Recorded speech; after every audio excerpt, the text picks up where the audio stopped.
దశమహావిద్యలలో మూడో మహావిద్య త్రిపుర సుందరి. శ్రీ షాడాసి సుందర రూపం, సౌందర్యం, ఆనందం మరియు సకల సుఖాలను ప్రసాదిస్తుంది. సుందరి రూపాంతరం.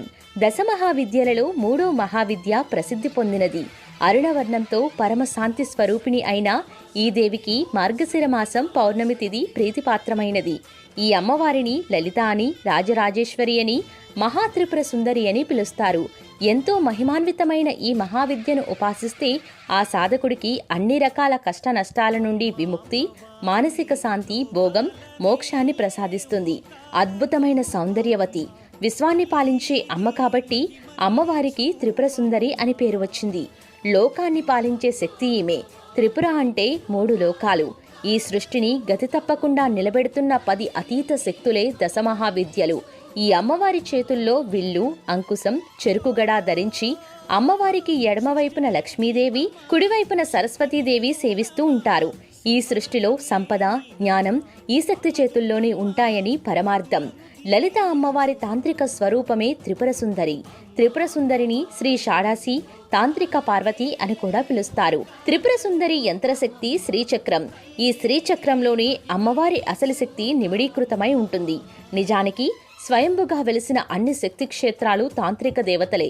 ఉదాహరణకు కాళీమాత శక్తిని పరమశివుడు నియంత్రించాడు. అలాగే మిగిలిన అమ్మవారి శక్తి అయిన మధుర మీనాక్షి, కంచి కామాక్షి, జంబుకేశ్వరంలో అఖిలాండేశ్వరి, శ్రీశైలం భ్రమరాంబిక, విజయవాడ కనకదుర్గ వీరందరూ ఒకానొక సందర్భాలలో తాంత్రిక స్వరూపాలే. ఈ అమ్మవార్ల శక్తులను జగద్గురు ఆదిశంకరాచార్యుల వారు నియంత్రించారు. ఎలా అంటే ఆ ఆలయంలో అమ్మవారికి ఎదురుగా శ్రీచక్రాలను ప్రతిష్ఠించారు. అమ్మవారిని శాంతి స్వరూపినిగా మాత్రమే విగ్రహంలో ఉంచారు. అమ్మవారి శక్తి అంతటిని శ్రీచక్రాలలో నిక్షిప్తం చేశారు. లలిత అంటే చాలామందికి లలితం లేదా సున్నితమని అనుకుంటారు. కానీ ఆధ్యాత్మిక పరిభాషలో లలిత అంటే ఆటలు ఆడేది అని అర్థం. ఈ సృష్టిని నడిపించేది లలితాశక్తే. అందుకే లలితా సహస్రనామాలు చేసిన వారి ముఖంలో తేజస్సు స్పష్టంగా గోచరిస్తుంది.